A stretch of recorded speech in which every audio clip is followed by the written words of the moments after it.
Hello again, Unificationists. How are you doing?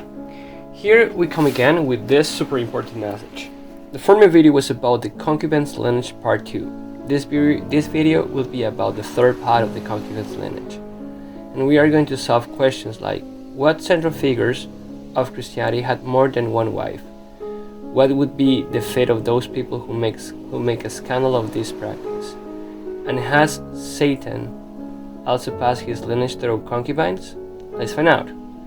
But before we start, don't forget the 7 conditions I mentioned in the introductory video from the previous workshop. Open quote, the final showdown between Satan and God. Close quote. Below is a link. Concubines Lineage Part 3. We all know that in the Old Testament there were central figures who had more than one wife. What about Christianity? Which central figures had more than one wife? Surely in the history of Christendom there were quite a few kings who had more than one wife and concubines. But the 3 central figures who mark a new era in Christianity and had more than one wife were Charlemagne, Henry VIII, and Joseph Smith. And of the 3, the one that attracted the most attention was Joseph Smith, because he was not a king, but because he was more a spiritual leader. The Wikipedia links of Charlemagne and Henry VIII are below. You can click on them. Let's continue. Latter-day Saints Church. Quote, Joseph Smith and Plural marriage. Latter-day Saints believe that monogamy, the marriage of one man and one woman, is the Lord's standing law of marriage. In biblical times, the Lord commanded some of his people to practice plural marriage, the marriage of one man and more than one woman. Some early members of the Church of Jesus Christ of Latter-day Saints also received and obeyed this commandment given through God's prophets. After receiving a revelation commanding him to practice plural marriage, Joseph Smith married multiple wives and introduced the practice to close associates. This principle was among the most challenging aspects of the Restoration, for Joseph personally and for other church members. Plural marriage tasted of fate and provoked controversy and opposition. Few Latter-day Saints initially welcomed the restoration of a biblical practice entirely foreign to their sensibilities. But many later testified of powerful spiritual experiences that helped them overcome their hesitation and gave them courage to accept this practice. Many details about the early practice of plural marriage are unknown because participants were asked to keep their actions confidential. The historical record of early plural marriage is therefore dim. Few records of the time provide details, and later reminiscences are not always reliable. Saints recounts several important stories relating to the practice of plural marriage by Joseph Smith and other early Latter-day Saints. For further information regarding early plural marriage, see Plural marriage in the Church of Jesus Christ of Latter-day Saints. Gospel Topics Easy Essays. Topics.lds.org. You can find this in the library, Church History Topics, Joseph Smith and Plural Marriage. The link is below. Neither polygamy and celibacy are ideal or part of God's divine plan. That's why Mormons said, open quote, Latter-day Saints believe that monogamy is the Lord's standing law of marriage, close quote. And Unificationists support this principle 100%. But both have been instrumental in the providence of restoration, and that is why Mormons said, open quote, this principle was among the most challenging aspects of the restoration, close quote. In the Old Testament, polygamy was promoted more and celibacy in the New Testament. The difference is that polygamy has been necessary for men of goodwill to populate the earth, and celibacy has been necessary for men and women to purify themselves and create a condition to receive inspiration from God. But now I'm not going to talk about celibacy, but only about polygamy. When I start talking about the subject of God's prophet, I will talk about celibacy. Polygamy is not for those who want to practice it whenever they want. It's only for those whom God chooses. That's why the Mormons said, open quote, in biblical times the Lord commanded some of his people to practice plural marriage, close quote. And that is why now the only one who has the authority to decide on this practice is the true grandson.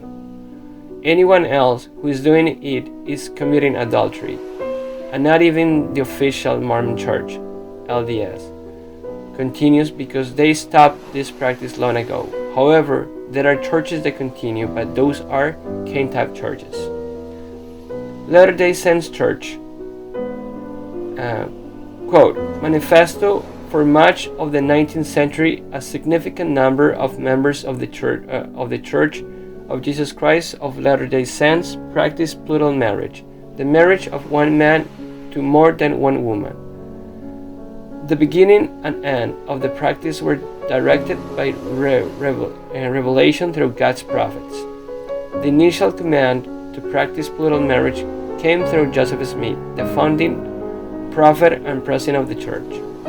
In 1890, President Wilford Woodruff issued the Manifesto, which led to the end of plural marriage in the church. And you can find this in the library, Church History Topics Manifesto. The link is below. As we can see, polygamy is definitely part of God's restoration plan. However, we were able to accept that people at the servant level have practiced it, but not the perfect messiahs, when they are the most indicated people to do this type of practice, since Satan cannot accuse them. What will be the difference between the servant's heart and the messiah's heart when heaven entrusts this responsibility to them? Let's analyze King Solomon, son of Solomon. In the book of Son of Solomon, chapter 6, verse 8, King James Version. There are 70 queens and 80 concubines and virgins without number. And in the book of 1 Kings, chapter 11, verse 3, King James Version, it reads, and he had 700 wives, princesses, and 300 concubines, and his wives turned away his heart. We can realize that in the first verse, King Solomon had been with 140 women, and at that time he was writing the book of Son of Solomon, a book about conjugal love, and perhaps he also had the purpose of extending his lineage in Jerusalem, and therefore that number of women.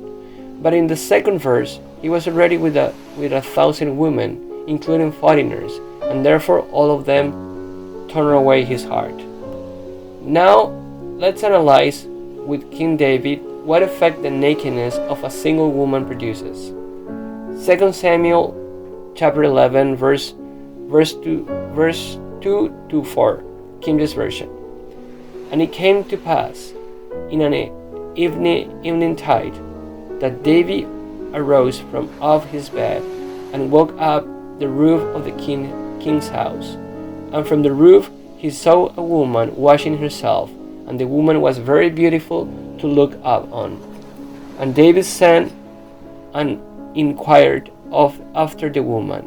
And one said, is not this Bathsheba, the daughter of Eliam, the wife of Judah the Hittite?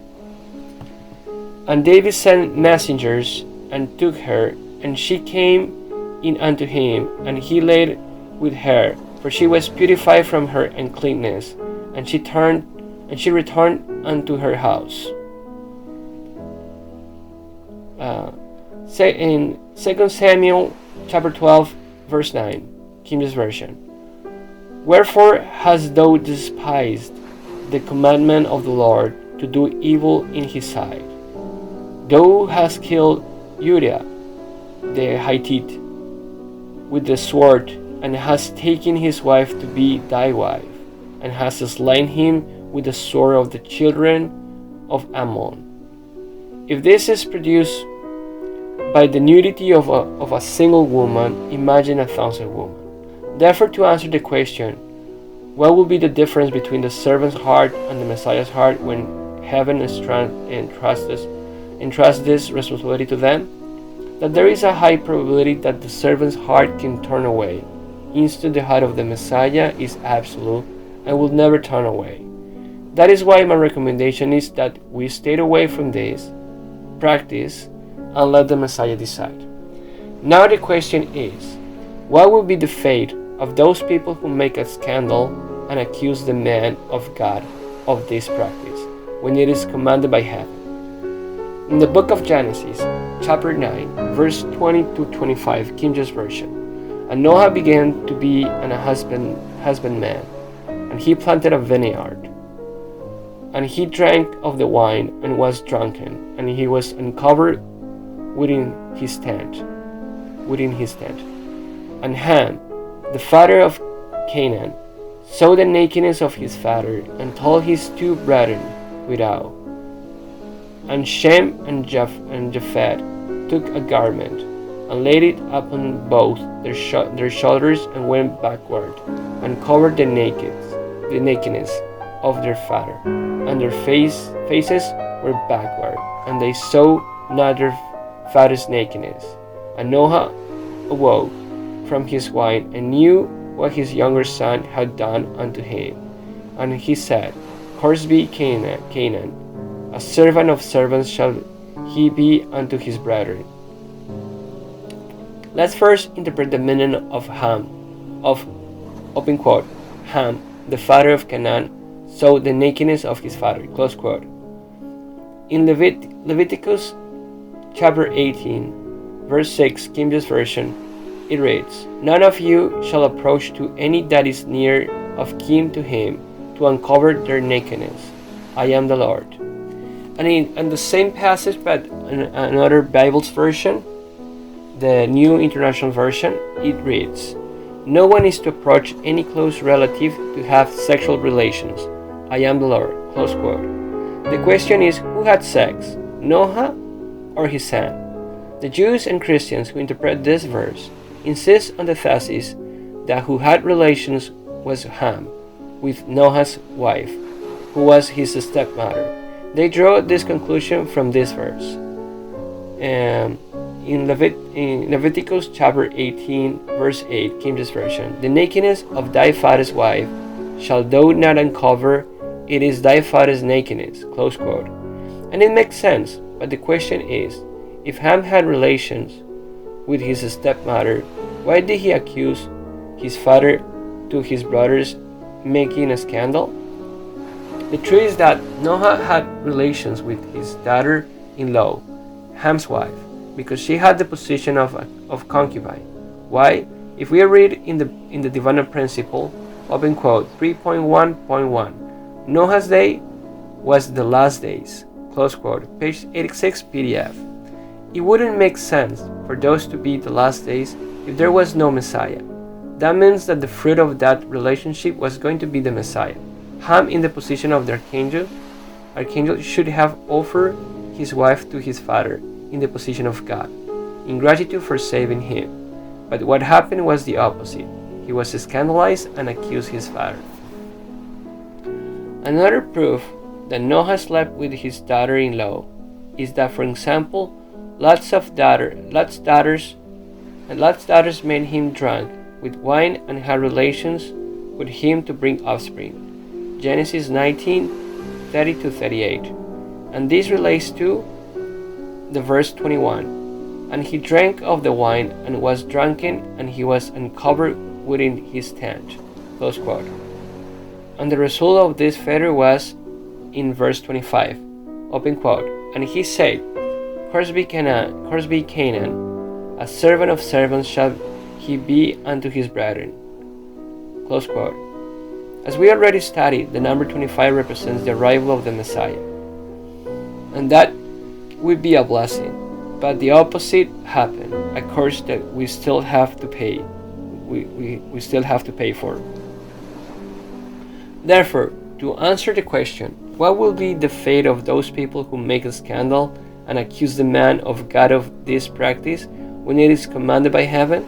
The answer is very simple: the very fate of Ham and his descendants, unless they repent. If you want to know the defamations that were made to Jesus Christ and True Father, you can read in the Talmud, Gittin 56b to 57a, or in the same Bible in the Gospel of John, chapter 8, against Jesus Christ. And visit the page, How Well Do You Know Your Moon? Against True Father and his family. It's like Tamar. From the human point of view, she was a prostitute. But from God's point of view, she was a faithful servant who was willing to die for his cause. At the end, motivation is what defines an action, to be good or bad. In the Gospel of Luke, chapter 7, verse 23, King James Version, "And blessed is he whosoever shall not be offended in me." Now the question is, has Satan also passed his lineage through concubines? Adolf Hitler, by Davy Icke. Open quote. Adolf's father, Alois Hitler, was the illegitimate son of Maria and Schicklgruber. It was generally supposed that the father of Alois Hitler, Schicklgruber, was Johann Georg Hitler. There are some people who seriously doubt that Johann Georg Hitler was the father of Alois. An Austrian document was prepared that proved Maria Ann Schicklgruber was living in Vienna at the time she conceived. At that time, she was employed as a servant in the home of Baron Rothschild. As soon as the family discovered her pregnancy, she was sent back home, where Alois was born. A little servant girl, Hitler's mother, came to Vienna and became the domestic servant, mostly working for rather rich families. But she was unlucky. Having been seduced, she was about to bear a child. She went home to her village for her confinement. Where was the little maid serving in Vienna? This was not a very difficult problem. Very early Vienna had instituted the system of compulsory police registration. Both servants and the employers were exposed to heavy fines if they neglected this duty. Chancellor Dollfuss managed to discover the registration card. The little innocent maid had been a servant at the Rothschild mansion, and Hitler's unknown grandfather must be proudly looked for in this magnificent house. The Dollfuss filed a stop at this statement. So which Rothschild was the grandfather of Hitler? My thanks to a website correspondent for the additional updated information to this article. A man who has researched the story in some detail. Alois Hitler's father was born in 1837, in the period when Salomon Meyer was the only Rothschild who lived at the Vienna mansion. Even his wife did not live there because their marriage was so bad, and she stayed in Frankfurt. Their son Anselm Salomon spent most of his working life in Paris and Frankfurt, away from Vienna and his father. Father Salomon Meyer, living alone at the Vienna mansion where Hitler's mother worked, is the prime most obvious candidate. And Hermann von Goldschmidt, the son of Salomon Meyer's senior clerk, wrote a book published in 1917 which said of Salomon, open quote, by the 1840s he had developed a somewhat reckless enthusiasm for young girls, close quote, and open quote, he had a lecherous passion for very young girls. His adventures with whom had to be hushed up by the police, close quote. And Hitler's mother, a young girl working under the same roof, would not have been the subject of Salomon's desire? And this same girl became pregnant while working there, and her grandson becomes the Chancellor of Germany, founded by the Rothschilds, and he started the Second World War, which was so vital to Rothschild Illuminati agenda. and the Illuminati are obsessed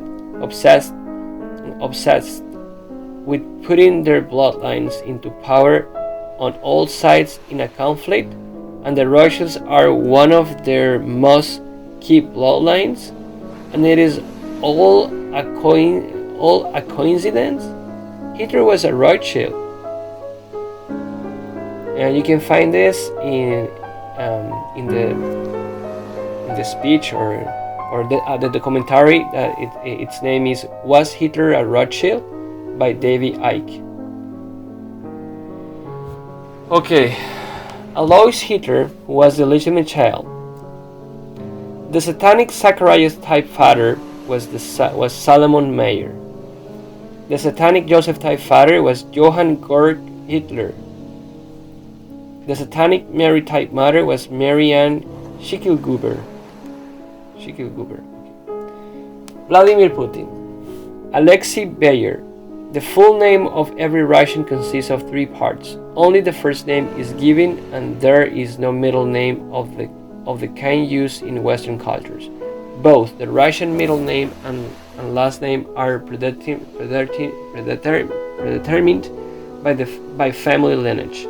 The middle name that every Russian uses is the name of his or her father. For example, President Putin's full name is Vladimir Vladimirovich Putin, meaning Vladimir, the son of Vladimir. This, of course, brings us back to Vladimirovich Putin. What by the logical powers indicated by patronymics would be Mr. Putin's family lineage? Well, back to Lenin, of course, since Putin's patronymics means that he is the son of Vladimir.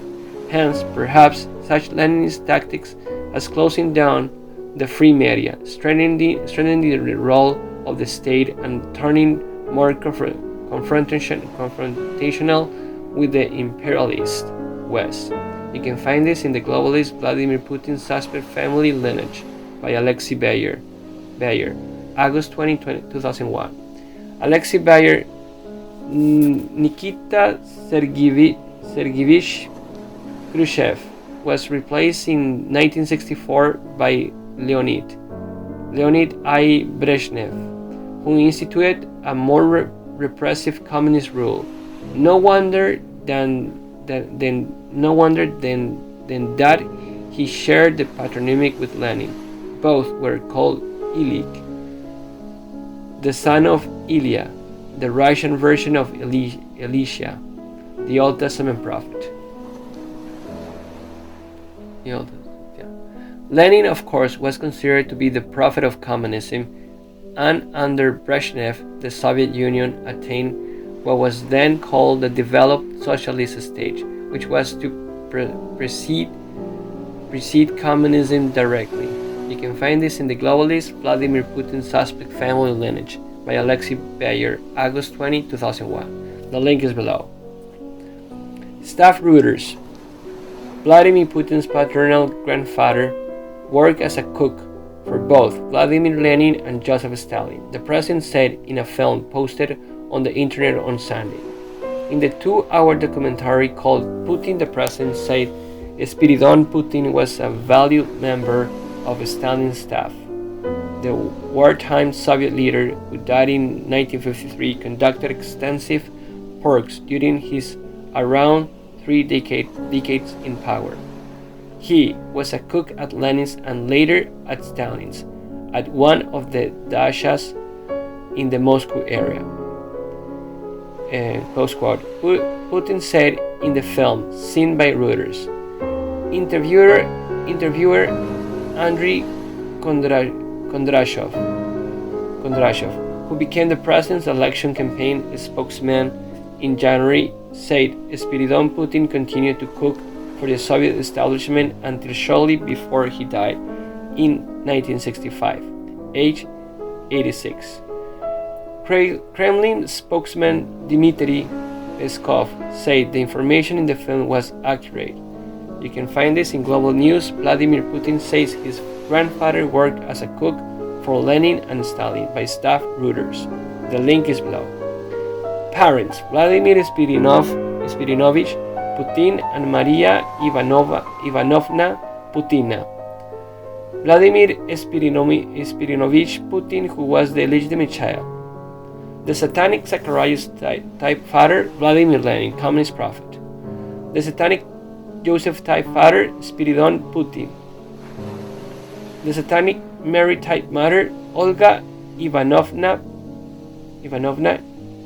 Chursanova Putina. Kim Jong-un. Wikipedia. Open quote. His, Kim Jong-il's second mistress, Ko Yeon-hoo, was a Japanese-born ethnic Korean and a dancer. She had taken over the role of First Lady until her death, reportedly of cancer, in 2004. They had two sons, Kim Jong-chol in 1981 and Kim Jong-un, also Jong-woon or Jong-woon, in 1983.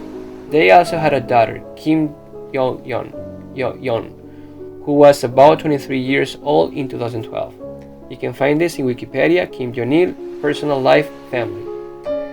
Spouses: Honil Chun, 1966 to 1969, and Kim Young-suk, 1974-2011. Domestic partner: Song Hee-ring, from 1968 to 2002.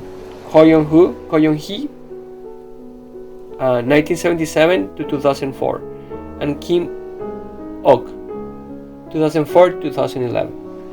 The link is below. The Wikipedia link is below. Wikipedia. Later, it was reported that Kim Jong-un attended the Liebefeld Steinholze State School in Konis, near Bern, under the name Pak-un or Unpak from 1998 until 2000 as the son of an employee of the North Korean embassy in Bern. Authorities confirmed that a North Korean student from North Korea attended the school during that period.